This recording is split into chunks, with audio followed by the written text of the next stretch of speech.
네, 캄보디아에 갔다가 연락이 끊겼다는 감금 피해 신고가 눈덩이처럼 불어나고 있습니다.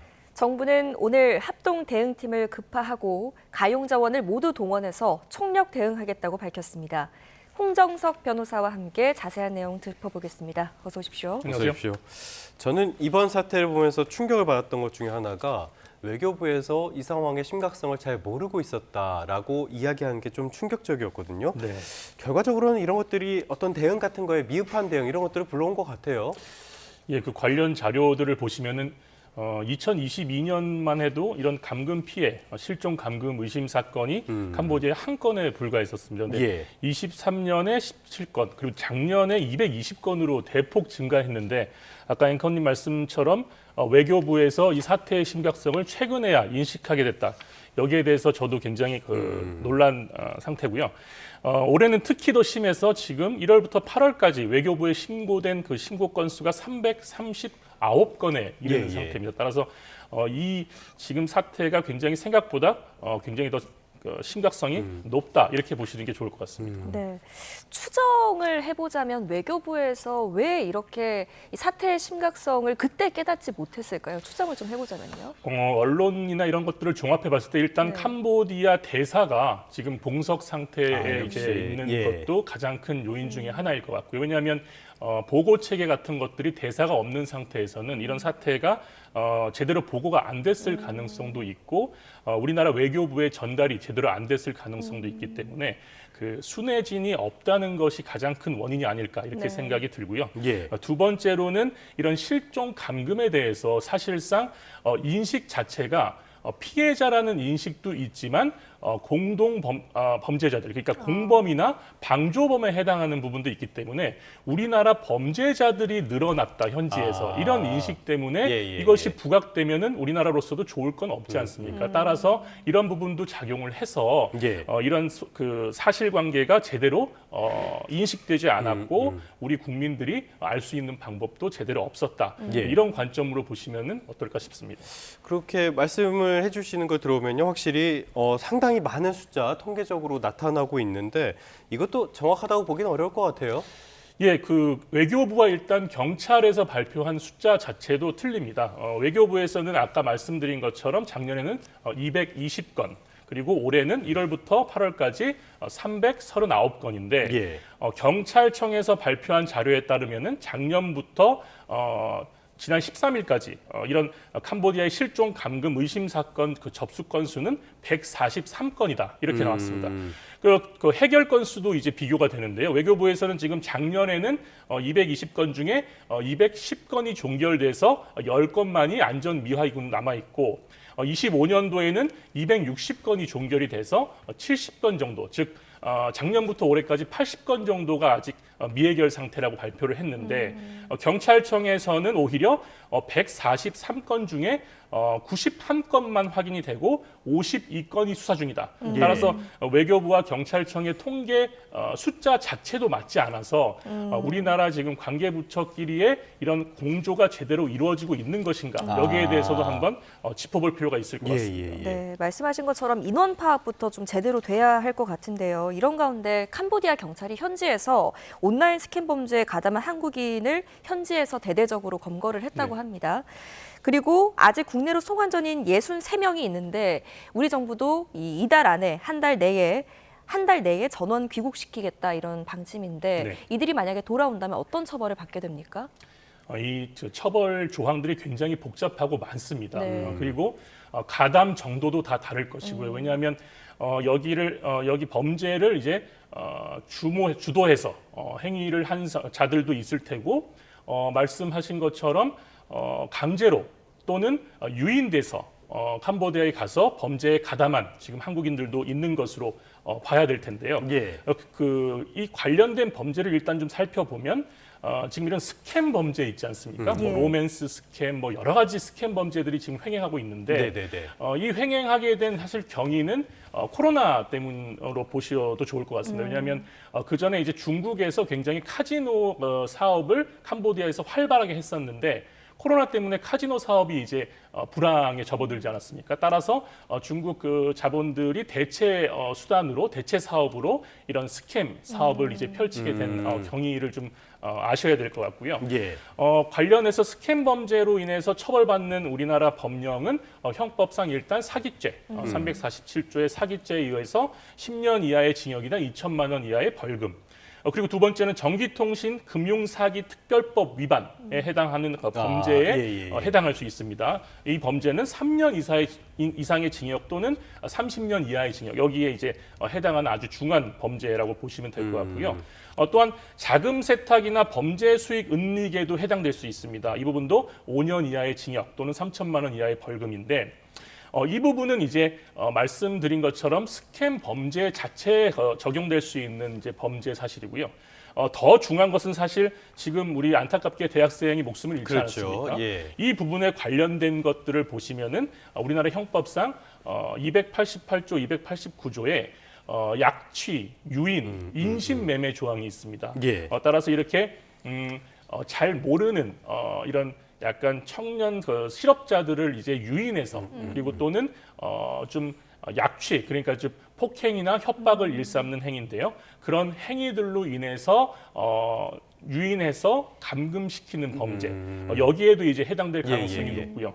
나아가서 사실 우리나라에서는 이번에 이 사태를 해결하기 위해서는 좀 더 강한 범죄 사실을 적용할 필요가 있는데, 제가 볼 때는 289조의 인신매매 조항을 적용할 필요가 있다고 봅니다. 왜냐하면 약취 유인보다 인신매매가 훨씬 중하게 처벌될 수 있고, 인신매매로 인한 살인 또는 치사, 상해 이런 것에 해당될 경우에는 사형, 무기징역, 7년 이상의 징역에 해당될 수 있기 때문에 우리 당국에서도 이런 좀 강력한 범죄 사실로 적용을 시켜서 대응을 할 필요가 있지 않나, 저는 그렇게 생각이 들고요. 말씀드린 것처럼 지금 한국인들, 지금 캄보디아에 있는 한국인들을 이제 송환시키게 된다면 여러 사실관계에 대한 이제 적용 범위가 있겠지만 사람마다 각각 범죄 사실 적용이 다를 것 같습니다. 알겠습니다. 우리나라에서 이제 찾아보기 어려운 인신매매 범죄 이런 것까지 말씀을 해주셨는데, 우리 법 체계에서는 외국에서 범죄를 저질러도 우리 법에 따라서 처벌을 받게 되는 거죠? 맞습니다. 속인주의 원칙이기 때문에 우리나라 사람이 해외에서 범죄를 저지르더라도 우리나라 형법에 따라서 처벌할 수 있습니다. 네. 알겠습니다. 이렇게 캄보디아 관광 명소에서 지금은 범죄 온상으로 전락한 모습들이 있는데, 지금 시점에서 가장 시급한 대책 뭐로 보십니까? 가장 시급한 것은 우리 한국인들의 안전 확보입니다. 이번에 안타까운 사망 사고에서 볼 수 있듯이 일단은 우리나라 사람들의 그런 생명이나 안전을 확보하는 게 최우선으로 보입니다. 그렇게 보면은 지금 두 가지 그 상황에 처해 있을 것으로 보이는데요. 첫 번째는 캄보디아 현지에 있는 한국인들 안전을 확보하는 것입니다. 그리고 두 번째는 추가적으로 그러한 범행에 가담하기 위해서 출국하는 한국인들을 방지하는 것. 그래서 제가 볼 때는 가장 시급하게 해야 될 것이 두 가지인데, 현지에 있는 한국인들의 안전을 확보하고 추가로 한국에서 이런 캄보디아로 그런 범죄 사실에 연루되기 위해서 출국하는 그런 한국인들을 막아야 된다. 저는 그렇게 보고 싶습니다. 그래서 우리 정부가 안전 확보를 위해서 지금 이 범죄 단체가 밀집한 곳을 여행 금지 지역으로 격상하는 방안도 검토 중이라고 하고요. 더 나아가서 지금 캄보디아 경찰 측과 코리안 데스크 이렇게 좀 조성하겠다 이렇게 이야기하고 있는데, 아까 말씀하셨듯이 경찰과 외교부 사이에서도 지금 공조가 제대로 안 되는 모습인데 이게 좀 대응책이 될 수 있을까요? 어떻게 전망하십니까? 제가 볼 때 여행 금지 구역 설정은 사실상 효과가 미미하지 않을까. 왜냐하면 여행 금지 구역이 설정된다고 해서 어떤 강제 조치를 취할 수는 없는 상태거든요. 여기서 한 단계 더 나아가서 적색 경보를 발령한다. 그러면은 출국을 권유하는 상태가 되는데, 사실 이 범죄에 연루된 한국인들도 캄보디아에 있지만 사실 현지에 이런 그 범죄에 전혀 연루되지 않고 거주를 하고 계시는 한국인들도 많습니다. 그런데 적색 경보까지 발령하게 될 경우에는 이런 현지인들까지 영향을 미치기 때문에 이 부분까지 고려가 되기는 쉽지 않거든요. 그러면 여행 금지 구역 설정만으로 이런 SNS나 이런 것 수단을 이용해서 뒤에서 이루어지는 행위들을 어디까지 막을 수 있을지 그 부분에 대해서는 조금 의문이 들고요. 코리안 데스크 설치도 사실상 시기적으로는 좀 늦은 감이 있습니다. 예, 다만 지금이라도 설치를 해서 아까 말씀드린 것처럼 일단은 한국인 안전을 확보하고 처벌은 일단 한국으로 송환을 한 이후에 하는 것을 가장 최우선시하는 그런 코리안 데스크를 설치해서 운영하는 것은 도움이 될 것으로 보입니다. 여행 금지 지역 말씀해 주시니까 2007년에 있었던 샘물교회 사건 같은 것들도 생각이 나는데요. 이런 것들을 원천적으로 막기가 어렵기 때문에 말씀하신 것처럼 근본적인 대책이라고 볼 수는 없을 것 같고요. 지금 대책들이 이래저래 나오고 있는데 대체적으로는 다 사후 약방문이라는 비판을 피할 수는 없을 것 같습니다. 지난해 외교부가 경찰 주재원 늘려달라라고 요청을 했는데 행안부가 승인하지 않아서 불발이 됐다고 해요. 지금 3명이 근무하고 있다는 거죠? 예, 이것도 좀 이해하기 어려운데요. 아까 예. 말씀드렸던 것처럼 2021년, 22년 당시만 해도 이런 납치, 감금 이런 신고가 거의 없었습니다. 예. 23년에 급증하기 시작해서 24년에는 200건이 넘었는데 그럼 이것이 과연 외교부가 경찰 주재관을 늘려달라고 했지만 행안부가 승인하지 않았던 요인, 즉 사건 발생 등 업무량 증가가 인력 증원 필요 수준에 못 미친다. 이게 이제 행안부의 사유였는데 과연 이런 10배 이상의 납치 감금 피해가 늘어난 상황에서 이 이유가 타당하냐? 이 부분도 한번 살펴볼 필요가 있을 것 같고요. 지금이라도 이 사건 수와 지금 사안의 심각성에 걸맞는 인력을 급파해서 시급히 조기 조치를 취하는 것이 필요하지 않을까 생각됩니다. 네. 또 고문받다가 숨진 대학생 이야기 조금 더 해볼까 하는데요. 이 대학생이 연루된 범죄 조직에 대한 수사도 속도를 내고 있습니다. 이 대학생의 계좌로 입금된 수천만 원이 국내에서 인출된 정황이 확인이 돼서 경찰이 수사 중인데 만약에 의혹이 밝혀지고 잡히게 된다면 어떤 처벌을 받게 됩니까? 일단은 이제 숨진 대학생 계좌에서 자금 흐름이 수상한 자금 흐름이 포착됐다는 거 아니겠습니까? 예. 언론 보도 등에 따르면 1억 미만의 금액이 인출이 됐고 다만 인출된 이후에 현금 인출기나 여러 대포 통장을 통해서 이미 자금 세탁 과정은 굉장히 다수 이루어진 것으로 보입니다. 따라서 좀 지금 상태에서 이런 자금의 추적이 어디까지 될 수 있을지는 좀 의문이 드는데 경찰 측에서는 관계자가 최소 3명 이상이다 이렇게 특정을 하고 수사를 하고 있으니까 한번 지켜볼 필요는 있을 것 같습니다. 말씀하신 것처럼 이러한 자금에 대한 인출 그리고 이 부분에 대한 세탁 과정에 대한 범죄 사실에 대해서는 아까 초반에 말씀드린 자금 세탁, 범죄 수익 은닉죄로 처벌될 가능성이 있습니다. 캄보디아 이야기를 저희가 하고 있는데요. 캄보디아에 대해서 몇 년 전만 해도 이렇게 위험하다는 인식은 없었던 것 같습니다. 그런데 말씀하셨던 것처럼 코로나19 이슈도 있었고요. 갑자기 상황이 막 나빠지는 것 같은데 어떤 문제가 있는 겁니까? 사실 저도 작년에 캄보디아를 다녀왔었는데 여행 다녀오신 겁니까? 작년이면 이미 200건이 넘는 납치 감금. 저도 그래서 등골이 좀 서늘했는데 캄보디아에서 이렇게 갑자기 범죄 이런 스캠 범죄나 이런 것들이 늘어난 이유는 제가 아까 말씀드렸듯이 중국 자본이 굉장히 많이 들어와서 카지노 사업을 캄보디아와 연계해서 활발히 하고 있었는데 이 부분이 코로나 이후에 이제 직격탄을 맞으면서 카지노 사업에 종사하고 있던 중국인들이 이런 범죄를 구성하게 됩니다. 따라서 이런 범죄가 증가할 수밖에 없는 상황이었는데 또 하나 문제점은 캄보디아에 부패한 경찰이나 정권과 유착이 돼 있을 가능성이 매우 높다. 그리고 이런 카지노를 운영하는 주체가 민간 기업들인데 이런 범죄 조직이 민간 기업의 탈을 쓰고 있기 때문에 더더구나 인지가 쉽지 않은 상태인 거죠. 예를 들면 우리나라 같은 경우에는 조직 폭력배가 하는 사업이다. 그러면은 어느 정도 인지가 좀 될 수 있는 상황도 있지 않습니까? 그런데 아무래도 캄보디아에서 중국인들이 들어와서 사업을 하고 있는데 중국인들이 특별히 어떠한 무슨 폭력성이나 이런 것들을 동원하지 않고 멀쩡한 건물에서 민간 기업 형태를 하고 있다. 그러면 외부에서는 사실 의심하기가 쉽지 않지 않습니까? 따라서 이렇게 몇백 건이 될 때까지 인지가 캄보디아 현지에서도 잘 안 될 이유는 첫 번째는 캄보디아 그런 경찰 등의 유착 관계가 있을 것 같고요. 두 번째는 민간 기업 형태로 운영이 되다 보니까 인지가 쉽지 않았다. 이런 측면으로 보시면 좋을 것 같습니다. 네. 이 사태가 이렇게 커진 와중에도 아직까지 온라인에는 해외 고수익 알바를 미끼로 한 글이 버젓이 올라와 있고 또 올라오고 있다고 합니다. 네. 이런 글들을 처음부터 좀 제지할 수 있는 방법이 있습니까? 안타깝게도 이제 뭐 텔레그램이나 이런 SNS에 이제 스파성으로 올라왔다가 치고 빠지는 이런 방법에 대해서는 제재할 방법이 현실적으로는 없는 것이 사실입니다. 따라서 지금 국회에서도 서둘러서 관련된 법령이나 이런 것들을 준비하고 있는 것으로 제가 알고 있는데요.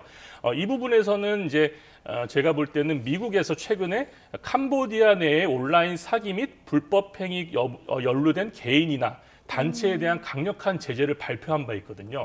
이 부분을 참고할 필요가 있을 것 같습니다. 왜냐하면 이렇게 개인이나 그 단체, 아까 말씀드린 민간 기업들도 포함인데요. 그런 기업들이나 개인들에 대해서 미국에서는 여러 가지 금융 제재나 강력한 제재를 발표를 했는데 그게 시행이 되면 이런 단체들이 뭐 SNS나 활동을 할 때 아무래도 본인들의 자금을 운영하거나 이런 게 있어서 어려움이 있을 것 같지 않습니까? 따라서 우리나라에서도 이런 미국에서 발표한 그런 조치 등을 참고해서 이런 온라인 상에서 지금 좀 활동을 저지할 수 있는 방법이 마땅치 않다면 그런 기업들이나 그런 범죄 조직의 그런 자금이나 인력이 활동을 할 수 없도록 만드는 대체 조치를 빨리 취할 필요가 있지 않나 싶습니다.